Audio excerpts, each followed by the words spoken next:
Yes, and welcome back to KRUU's very special coverage of the local events here, City Business, with Michael Halley joining us to talk about the latest haps at City Hall. And one of the latest haps is live streaming.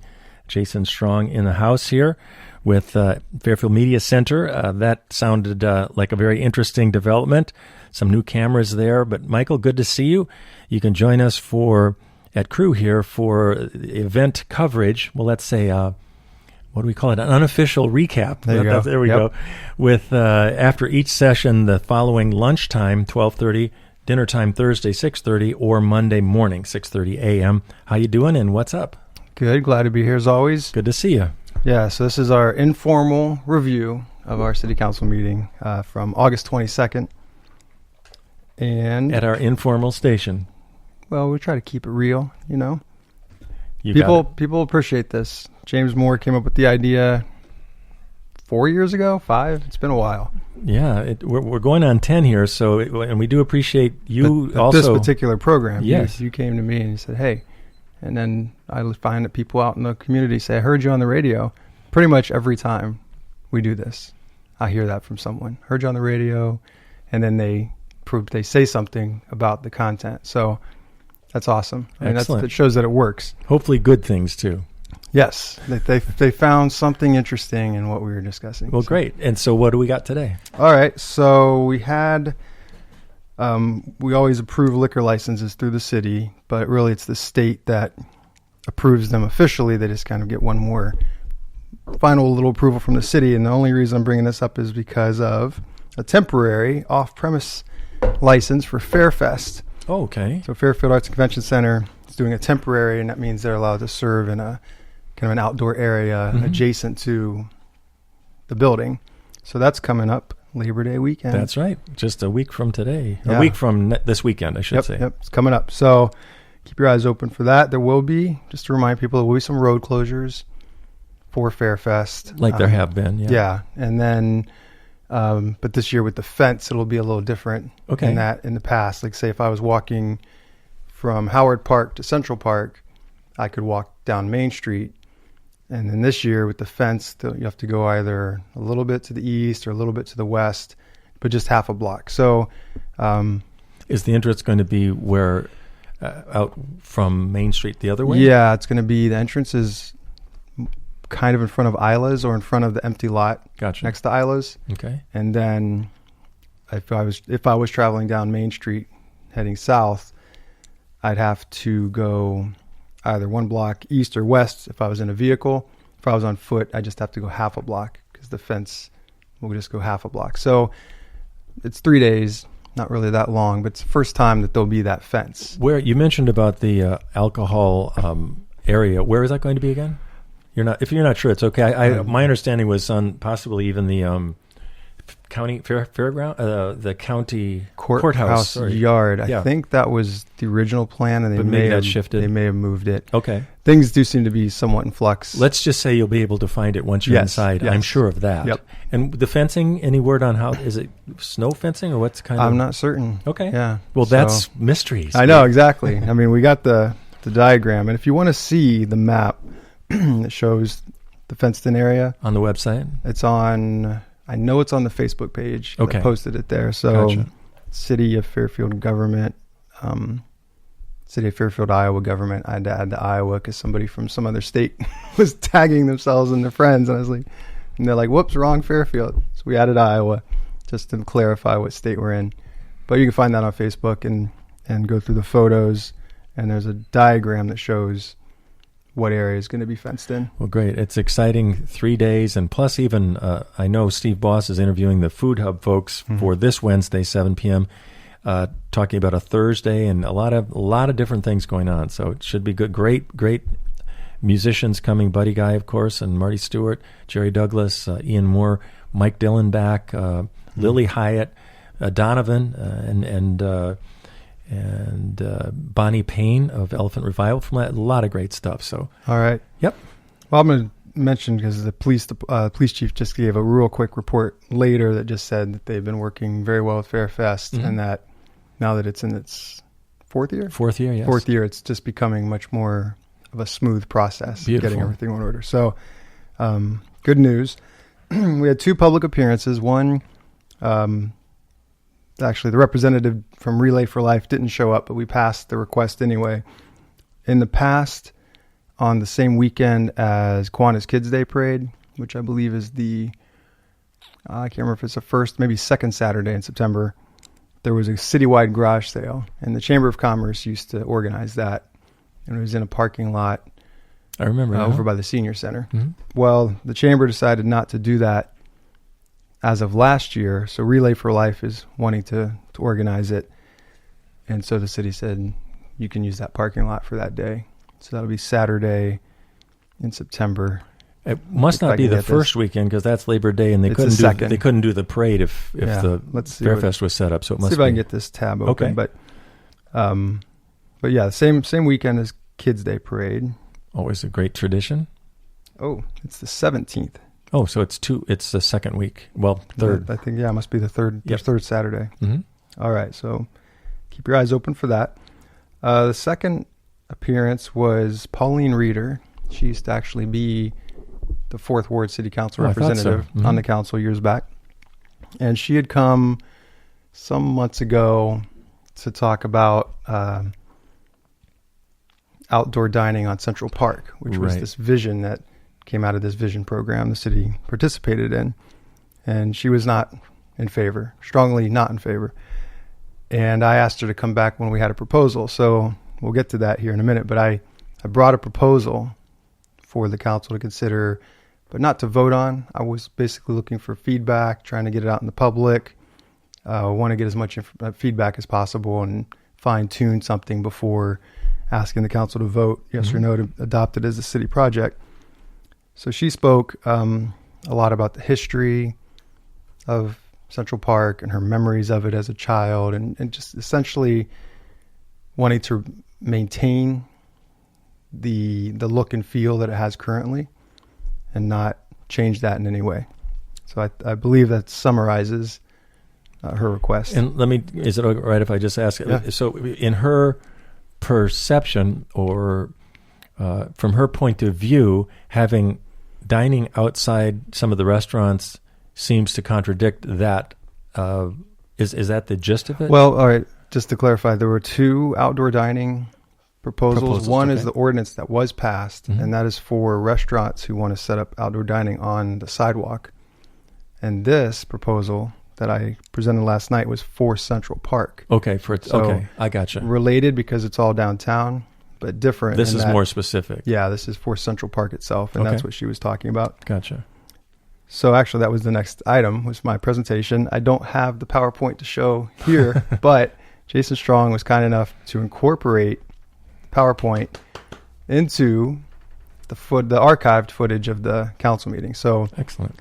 For the live stream, people were, I think, looking at my face when I was trying to show on a screen, and so we're really trying to bring all of this kind of technology into the 21st century. It would be amazing if someday we had that capability to, while it's live, go back and forth. All about the switchers and planning and so on. I'm looking into something maybe for the future where anytime the council is looking at an image, that we can then put it up. There's a computer or a TV screen in City Hall, so that everyone can see what we're looking at.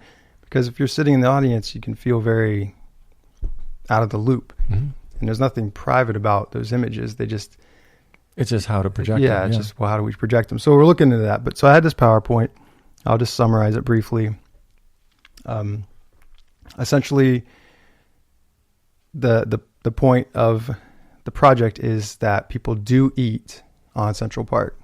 They eat there on art walks and other outdoor events, especially when they're served food, because there are several vendors on art walk nights, and then eat there during nice weather, morning, noon. I do see that often. They'll grab something and just come out and sit. I've done it myself, So they're eating there, but they're eating rather uncomfortably. You either have to have the food on your lap, or what a lot of people are doing, they're taking the portable green benches, setting them up in front of one of the concrete benches, and creating a table out of the concrete bench. And I had several pictures of that. And one I just took yesterday, and someone had done that on both sides.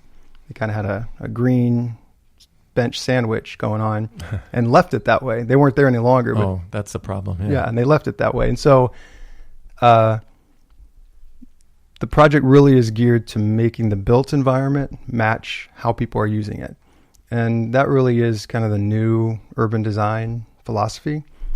In the past, designers tried to make the built environment a certain way to influence behavior, but it's found that that doesn't work.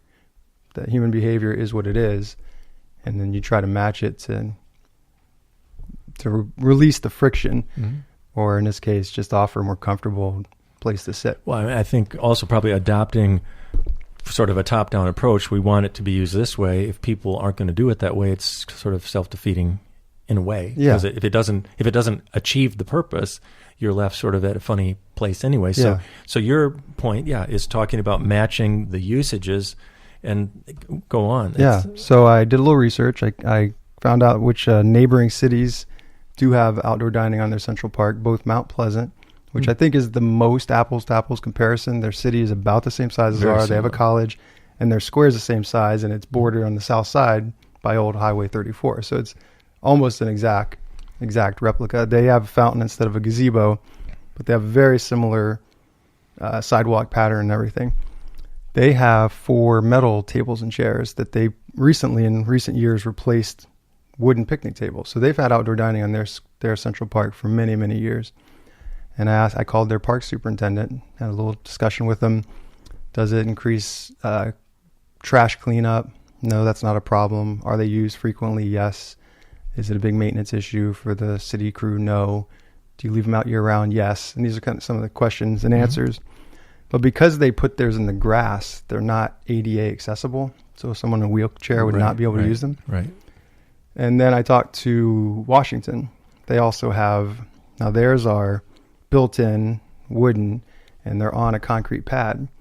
And they're... By pad, do you mean the base? Yeah. Not just the legs, but the... Yeah, so it's the whole thing is attached. It can't be moved. Their seats are just... They're backless. They're just kind of a place for you to sit. And they've had those as long as they can remember, and they paint them every year. He told me that day, I called him on Friday last week. He said in the morning he saw a couple having coffee, and then over lunch he saw a couple eating lunch. So they're well used. No additional trash to pick up. No additional trouble for the city. He did like that they were on that concrete. He said it's easier to care. Yeah, care for it. But again, the concrete pad was separated from the sidewalks by grass. So again, not ADA accessible. So the design that I proposed, and if you want to see it, you can go to the city's Facebook page. You can probably, if you subscribe to the local paper, probably be in there. And we're working on a rendering that's more kind of like the vision was, like taking the proposal and kind of transposing it on the actual picture of the square.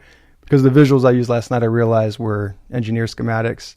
So they're looking straight down and they're looking straight from the side.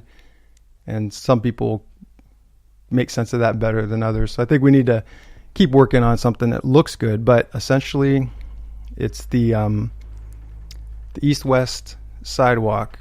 About in the middle, there are these planters with bushes, and there's a light post. So we're recommending, Stephen Pedrick and I, to replace the area with the bushes with a concrete pad that has this cobblestone look.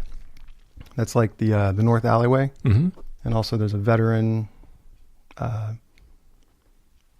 memorial by the courthouse. It's the same look. So it looks very nice, but it's not expensive. Put that, and then put 2 tables, so a table on either side of the light post, and 3 chairs, because the tables aren't very big, but leave a gap or leave a space, at least on maybe half the tables, open to the sidewalk, and that's what makes it ADA accessible. So somebody in a wheelchair could pull up and use the table. So the tables themselves would be the same manufacturer who made all the metal benches around Central Park. They're very high quality. They would match in terms of style, in terms of materials. So they're more or less the Cadillacs of tables and chairs. They're actually very high end, which would make the project cost more, but it would be one of those community supported projects. Since the Park and Rec doesn't have a budget for this, The Park and Rec Foundation has raise money. Yeah, it would be a fundraising thing. So we're not ready to make a final pitch to the council, but we're getting there. I want to talk with Art Walk, see if they have any input. Someone suggested talking to the merchants downtown. Good idea. Someone suggested waiting a little longer to see how the sidewalk ordinance pans out, which we're going to see some more outdoor dining on a sidewalk probably coming up in the next couple months before the end of this warm season. Amore Mio is working on some. Cafe Paradiso is working on some. Not sure when the new Shokai location will be open, but they're working on some. So I kind of, in my mind, see them as unrelated because one is sidewalk, the other is Central Park, and I don't believe that any additional sidewalk dining is necessarily going to lessen the use of Central Park the way it's been used. People are bringing takeout rather than they're not carrying like a dish with them. So they're going to want to just come over or eat whatever they brought from whatever restaurant anywhere in town. So that's the proposal. Got some positive feedback, and some people also had the sense, just, let's leave Central Park as it is. And a gentleman afterwards asked me, and I thought this was interesting. He said, some of these people prefer that Central Park be more like a museum. And I thought that's interesting. Do we want something that we say, yes, this is the way it's looked for how many decades, and we haven't changed that, and that's a positive? Or do you want a park that matches the way people use it and is lived in? Or maybe both. A couple tables, I don't know if it's going to change the whole strata of it. But I understand people's points of view and feeling, strongly about one thing or the other. And that's part of what government is, isn't it? It is. And it's interesting when I talk to people, the people who think that it's a good idea don't understand the people who don't want it, and kind of vice versa. And so, as representatives, the council has to weigh both all sides. Mm-hmm. It's not necessarily black and white. There's a lot to be said. But so the proposal was for a total of 8 chairs, but maybe we start with 2, or maybe we start with 4. There's ways to do it that's not all at once, and you can ease into these kind of things. So another benefit of starting small is then it's less to fundraise, and then you can start a little sooner. So more on that as it unfolds. But okay.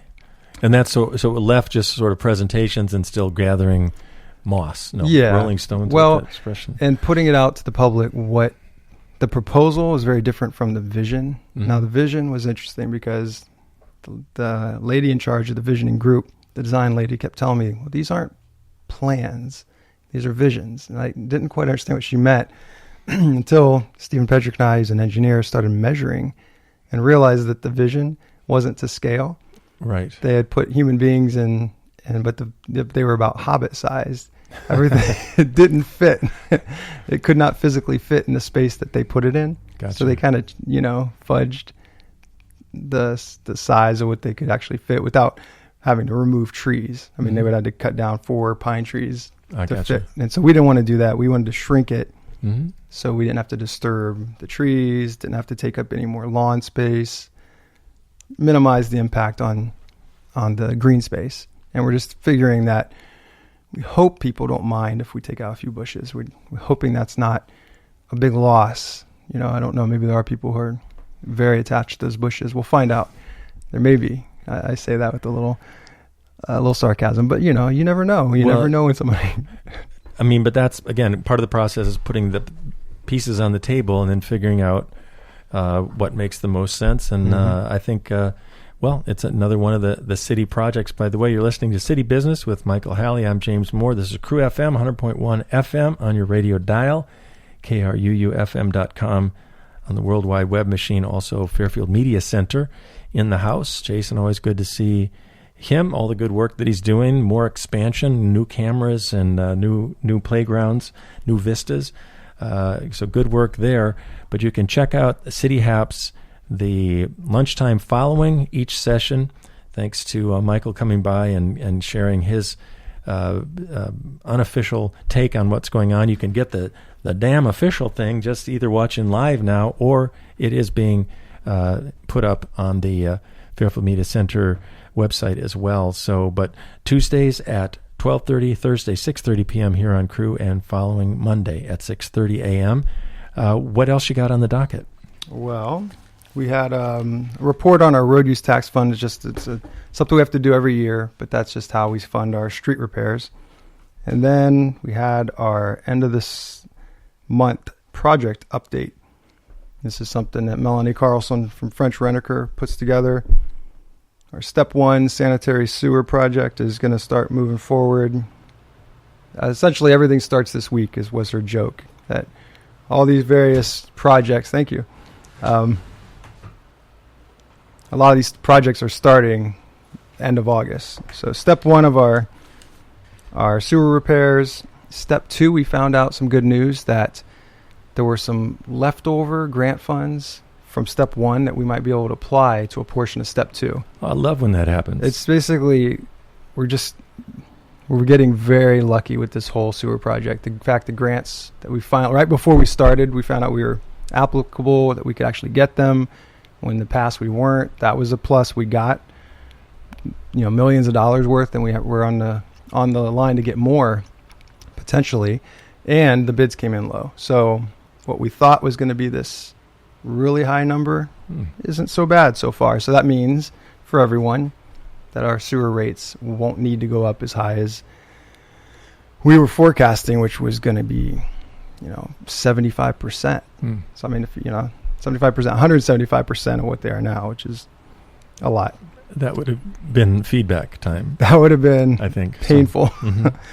Especially for people on fixed income. Of course, yeah. Or low income. Those are just expenses that if it's something that you need and you can't avoid, which is running water, and then the running water goes down into the sewer, and so that's how they're priced, is however much water you use, that's how much proportionally you pay for sewer. So yeah, you can try to be efficient, but efficiency only takes you so far. So it's a bullet that we've luckily dodged to some extent.